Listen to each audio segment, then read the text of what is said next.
জানুয়ারি সন্দেশখালী আকঞ্চি পাড়ায় ইডির ওপর হামলার ঘটনায় আজ সিজিও কমপ্লেক্সের শাহজাহানের ভাই শেখ সিরাজকে হাজিরা দেওয়ার নির্দেশ।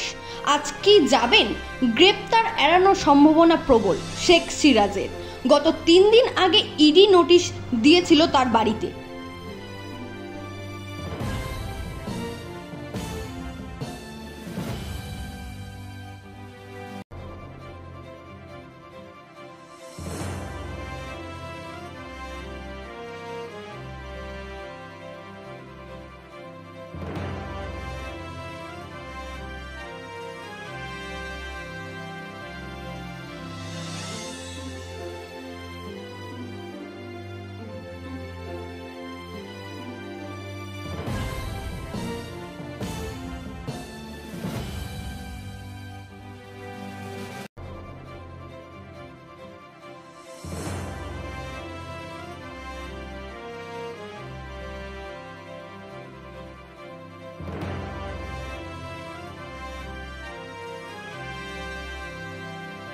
পাঁচই জানুয়ারি সন্দেশখালী আকঞ্চি পাড়ায় ইডির ওপর হামলার ঘটনায় আজ সিজিও কমপ্লেক্সের শাহজাহানের ভাই শেখ সিরাজকে হাজিরা দেওয়ার নির্দেশ।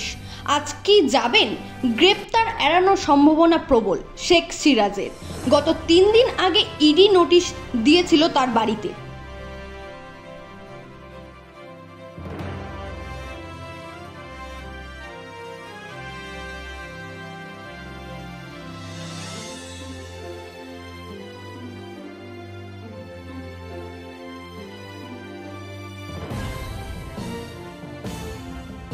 Bureau report, royal Bangla TV. সমবায়িকা স্বপ্ন পূরণে অঙ্গীকারবদ্ধ। সহজ উপায়ে আপনার ঘরের স্বপ্ন পূরণ করুন সমবায়িকার হাত ধরে, কিস্তিতে এবং অগ্রিম বুকিং এর মাধ্যমে। সমবায়িকা, তিনবাত্তি মোড়, শিলিগুড়ি। আজই কল করুন 7601829172 এই নাম্বারে। এছাড়াও কল করতে পারেন 8617037678 এই নাম্বারে।